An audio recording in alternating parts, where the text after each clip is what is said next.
Thank you for tuning in. I'm Ben, and I'm here with Mike and Sean, and we are the Anime Triad.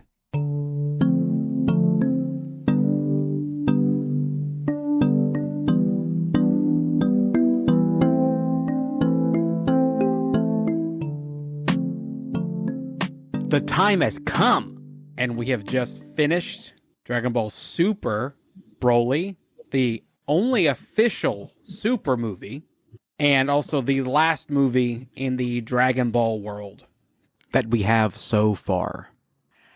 I'm going to straight up say it.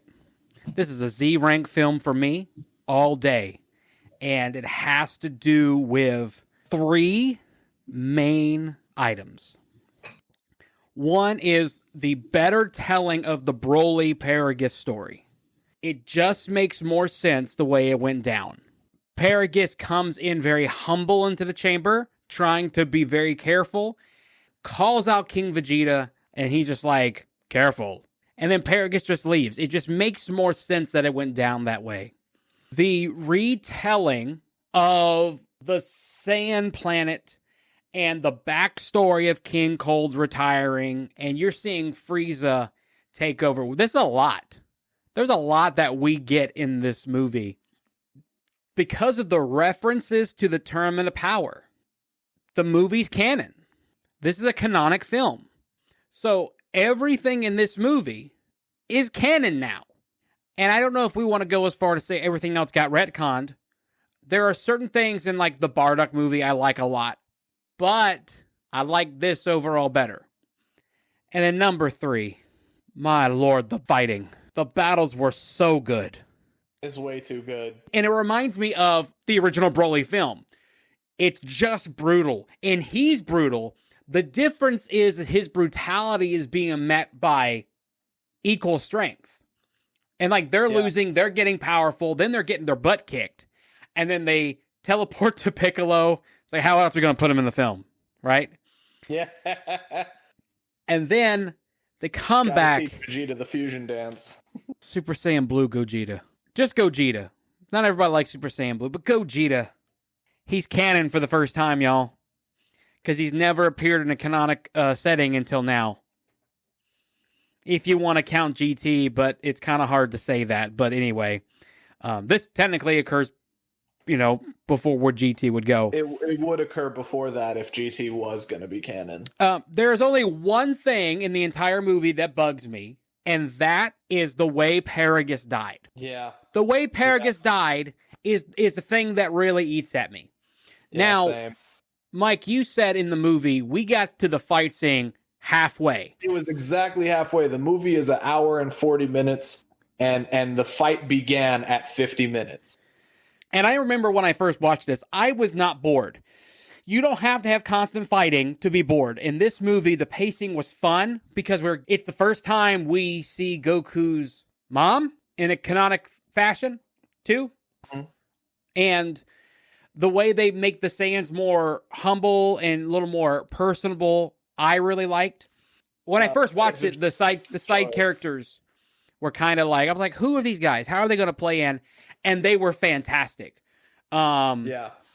Chine, and then the beanie cap dude wearing the cap, the pilot dude. I forgot his name. Sorry. But they turned out great. They turned out fantastic for this film.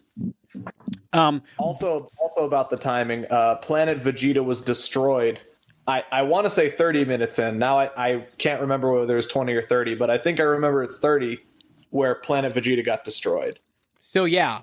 And so halfway point we get our first major fight when the fighting starts. Y'all, half the movie was fighting then. Mm-hmm. Like that's the thing. The entire second half of that film was them fighting Broly. Broly put up more of a fight than, you could combine the big three, and I don't think they put up that much of a fight like Broly did.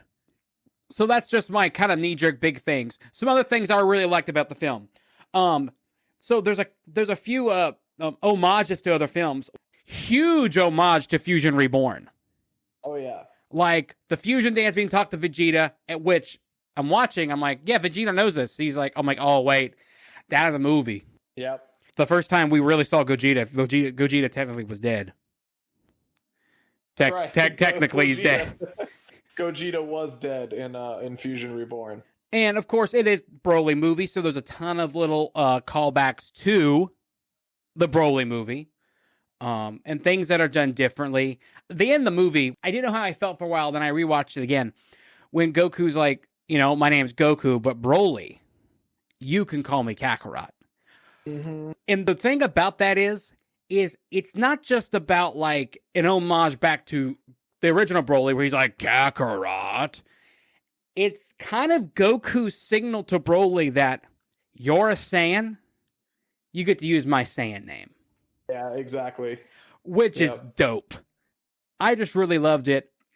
The music also fantastic. Music fantastic, which they have been for a while. Goku had new moves. Like, not just, like Goku, when he did like the hold thing on him, that was really cool. And he did this weird kind of sphere attack that Broly, I think, like, that people do. That's energy. Now, Broly snuffed it out in his hand. Yeah. Like, but it was when he was in regular God form. When Goku gets new moves, I'm like, oh, this is cool. And then Gogeta's moves just don't stop. Hits him with the Stardust Breaker at the end. Oh, and he's gonna hit him with that. He had that thing where he like shot all those blasts all at once. The multi-shot.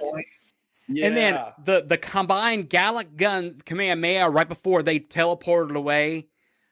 So many great moves. And I'm usually not a fan of them switching between animation styles. And clearly, they put money in the fight scenes. But some of these things, I don't know if it would have been really time-consuming and really hard to hand-draw them essentially destroying the Arctic down to the mantle of the planet. The crust is gone. Oh, man. We into Earth now. The way they depict that interdimensional kind of zone where they're fighting so fast no one else can see, but they're depicting it as like another world, is just incredible storytelling and animation. Yeah. The passing of the Cold Force to the Frieza Force was kind of neat. The backstory, man, there's just so much I love about this film. I think what I also really enjoyed about the film is that they didn't have... So Battle of Gods, it was about Beerus. Resurrection F was about Frieza. But, Beerus was there, and then Whis getting attacked, and Whis is just dancing around him like, what are you doing? Stop. You're embarrassing yourself. It was nice that you have Beerus there clearly, but he doesn't get involved. That's one of the best decisions I think they can make for a movie like that, is they didn't use the God of Destruction cop-out. That would have been very easy for him to show up and just be like, thump. And I like it better how they, Beerus like doesn't care, as opposed to the not using Majin Buu cop out, which they just keep, oh, he's asleep. It's like, come on. Yeah. I hate that one. That one makes me really mad. I like the how they not use Beerus, where it's like it's not his job to get involved. And Beerus shouldn't be involved. I agree. So I talked about Paragus' death being not what I wanted. But I will say Paragus was a half-decent person before King Vegeta did King Vegeta. I felt like it was a good transformation. Paragus cared about his son and about protecting him. He wasn't going to kill that mechanic dude. That mechanic dude was going to be free to go. But when he found out there wasn't enough food, it starts to turn on you. Like all that trauma and stuff, it just kicks in. And he starts to... You kind of saw Paragus change. I really, really love this movie. To wrap everything up, it hits the main points of what you like in a Dragon Ball Z film. The great story. There's a great score. Also, transformations are always cool. Fusion's always great. New attacks. I could go all day about this film. I really could.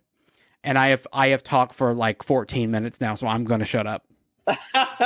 and honestly, you said almost everything I wanted to say. I'm really just going to mention I like a lot more how they did Broly and Paragus' story.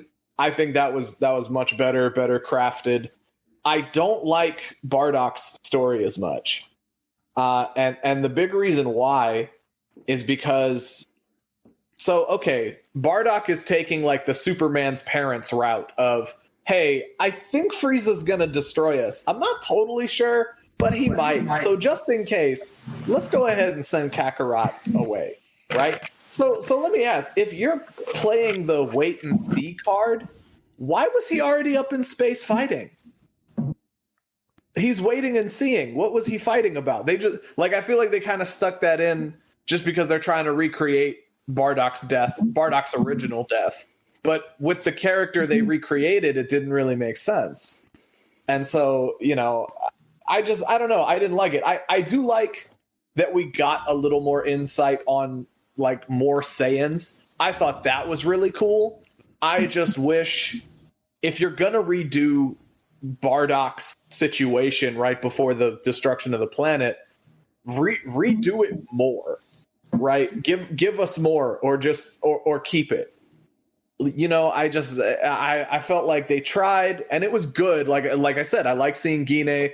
I like seeing, he cares about Kakarot and he was the one that sent him off to Earth. Like, that was a cool thing about Bardock, but I just didn't really like what they had to take out to do it. And I agree. And I actually believe if they had kept the regular Bardock story with like the psych, like the telekinesis, everything, the foresight, whatever it is. Yeah.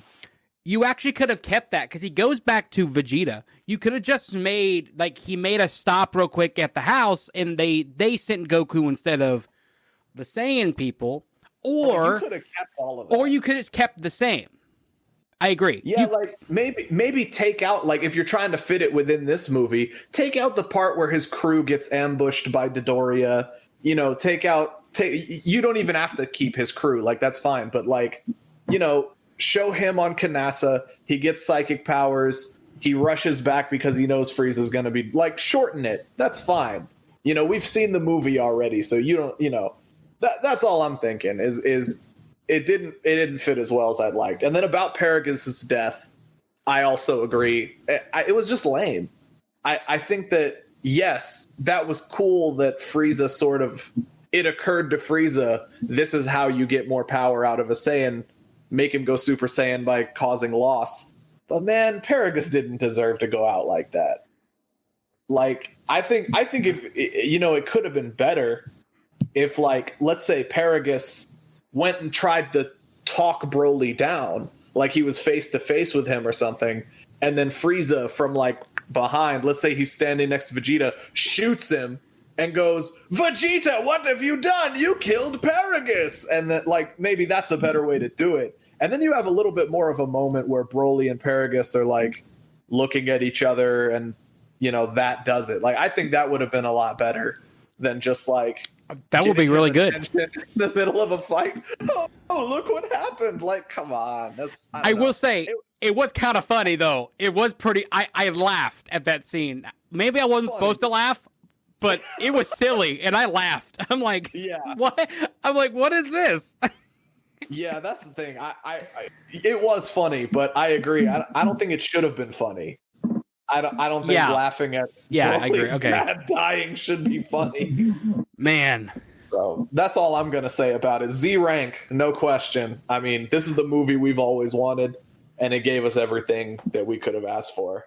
There was one more thing. You mentioned Dodoria, just about like him ambushing, but in the very like opening part of the movie, when Dodoria, Zarbon, and Captain Ginyu are flying in because they're with King Cold, it's just cool because you get to see that they belong to King Cold first.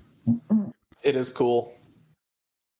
It's one of those things where, they're normal, the way they normally would do things, King Cold was probably more lenient. And so they're now more scared when you see them with Frieza in the show, and you're like, oh. Sean, what you got? So, Mike, I agree with you about the Bardock introduction, but I personally don't think we needed it at all.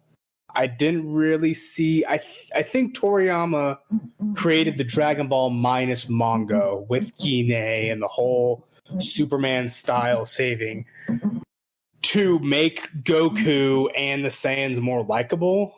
But the whole essence of Dragon Ball Z, at least in the Saiyan and Namek saga, was Goku going against the grain, getting a result in a different way than what the Saiyans would do. And so I just don't think that they needed to retell the Bardock story. From a lot of different instances, you look at Saiyans and they're not supposed to care about their kids. They're supposed to care about their kids because they're going to grow up and be strong. Like, that's what it's supposed to be. They're not really supposed to care about their family. And I think they did it to, again, make Goku and anything associated with Goku more likable. But I think part of the thing that makes Goku so likable is that he is the antithesis of what the Saiyans were. Yeah, and that's what makes him likable. I don't think you needed the Bardock thing in the movie. I do like how they went with the Broly and the Paragus relationship. Paragus is a very complicated character. He's very humble. He is a wronged individual. He deeply cares about his son, and Broly cares about his dad too. But there are certain times where Paragus is doing things to protect Broly and to protect others, but the way he goes about it is very malicious. And so I like Paragus in this movie a lot more because he is a much more complex character. We could talk about all the stuff that we love about this movie. Ben, pretty much hit the nail on the head with a lot of it. So just extra little things that we didn't quite talk about. The Frieza thing, killing Paragus, I think that was supposed to be a comedic moment. And one of the biggest reasons it's supposed to be a comedic moment is Frieza coughing before he says his whole thing. He does the beam and he goes, Broly! And it's supposed to be funny. And I just, I can't really think of ways. Like, Mike, I like your idea too, but I just really can't think of ways. So that it's the same thing, but Paragus doesn't go out like a lame duck. Well, they did talk about how he was comparatively weak, but now with that thing is you have to now convince Broly that it wasn't really Vegeta who killed Paragus. So that's a whole other thing. But anyway, I do like different things that, Toriyama did and the crew did to callbacks, for example, what was the scene?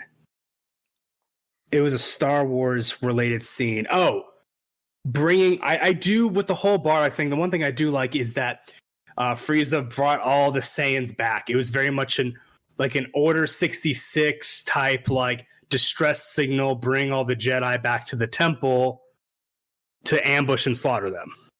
So I like that. I thought that was pretty cool. I mean, because Toriyama's famously known for loving 80s sci-fi, Salza with his laser cannon and Frieza with his third form looking like something out of Ridley Scott.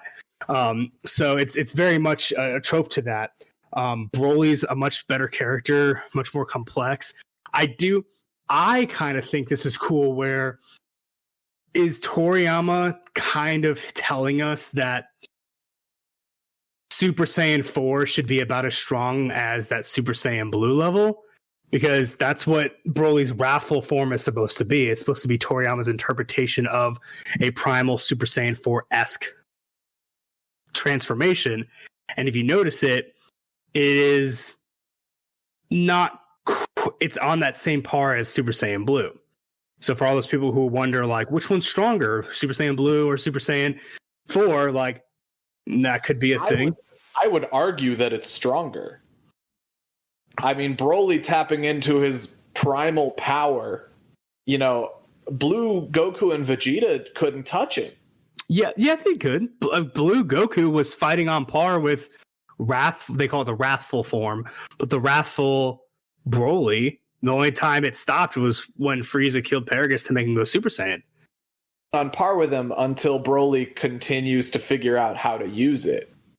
And he's getting stronger and stronger and stronger until the point to where it's just not even you can't even get to him. But I think that's Broly as a person. I don't think that's necessarily the form. Anyway, yeah, the music's great. We talked a little bit about the animation, how it's amazing, except like kind of relaxed times, like when Goku and Vegeta are talking about fusion. That's pretty bad animation. The three. When Goku hold his hand up to say 3. Yeah, it looks like the guy's hand from Scary Movie 2 where he gets the mashed potatoes. I don't know if you guys seen that movie. Yep, I seen that. Take my good hand. Yeah, that's yeah, but I agree with Ben with the animation. Like, I don't like 3D animation or the CGI when they do the fighting, but I do agree some of that stuff almost was a necessary evil. Like the fighting it was too cool.